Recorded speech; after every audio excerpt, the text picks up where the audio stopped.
Imagine standing at the foot of a mountain in the pre-dawn dark, feeling the weight of fear and doubt pressing on you. This is how many of us feel when facing our struggles. But in those very shadows, the philosopher Friedrich Nietzsche found the seeds of strength. Nietzsche endured excruciating migraines, isolation, and a breakdown in his own life. Yet he insisted that suffering could become our secret fuel.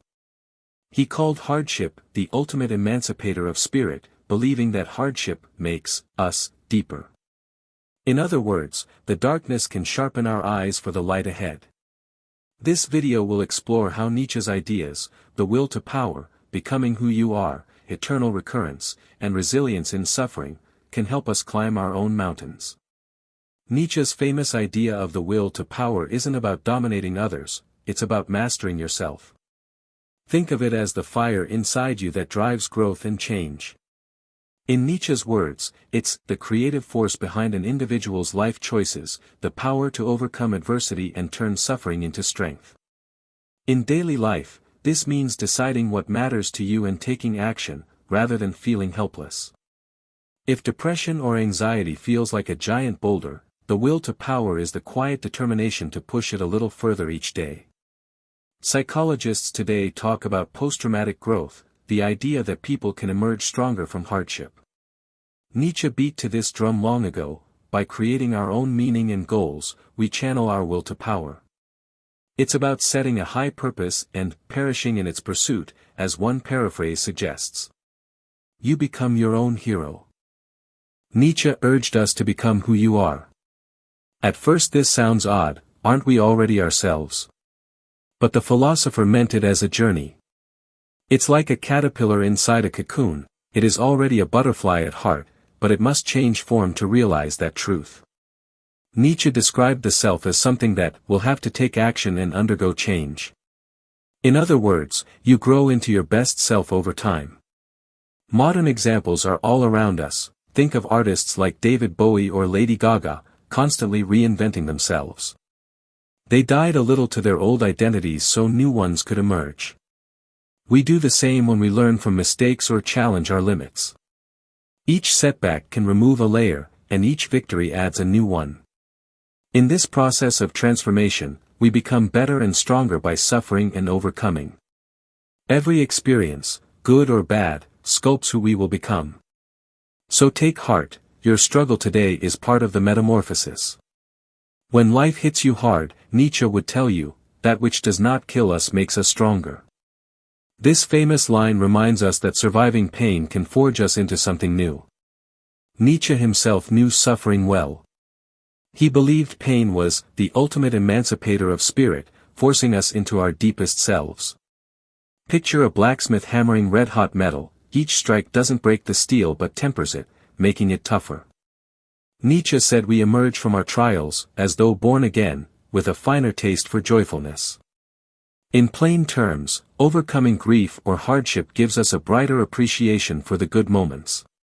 Modern psychology calls this post-traumatic growth. People often find new inner strength, clearer priorities, or deeper empathy after surviving hard times. It doesn't mean we should seek suffering, but when it comes, it can teach us. Each scar can be a badge of wisdom, each scar a reminder that you endured. In the long run, resilience is woven from those threads of pain and survival. Now imagine if every moment of your life repeated exactly, forever. Nietzsche called this the eternal recurrence. At first, it sounds terrifying, who would want to relive the bad days? But Nietzsche posed it as a challenge, if you had to live this life, every joy and pain, over and over, would you curse it or choose it? He asked, would you choose to live your life exactly as it is, knowing it will never end? This thought experiment is like hitting a reset button on each day. It forces us to ask, is today the life I want to repeat? If not, what small change can I make?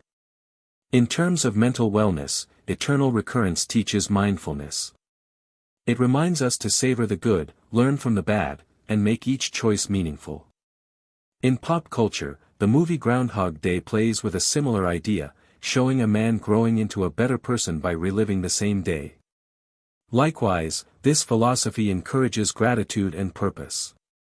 If we did get stuck in a loop, would we at least choose to live with courage, kindness, and a zest for life? Let this vision inspire you to live fully, as if every day might echo forever. You might wonder, Nietzsche was 19th century, how does this help me? The answer, very directly.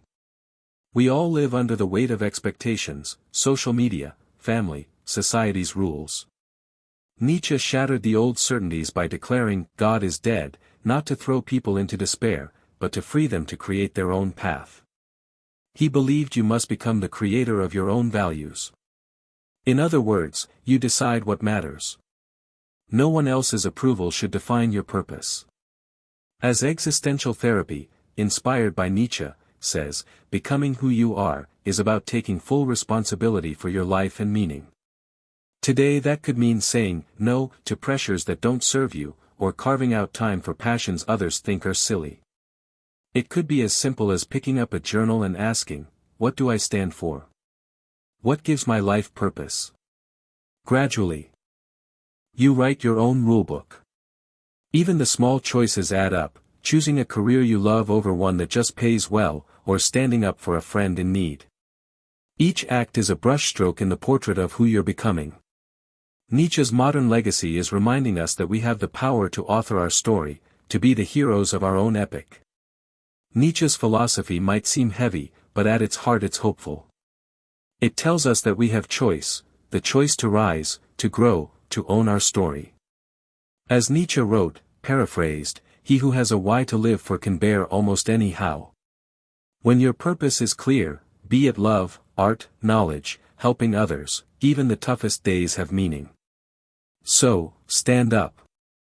Climb your mountain one step at a time. Remember the quiet fire of the will to power inside you, remember that each struggle is shaping you into someone stronger, remember that every day is worth living fully. If you ever doubt your path, think of Nietzsche at sunrise after a long night of pain, finding a way, forging purpose. This is your dawn too. The sun is rising. Your struggle does not make you weak, it makes you real. As Nietzsche once said, he who climbs upon the highest mountains laughs at all tragedies, real or imaginary. So climb. Fall. Rise. Repeat.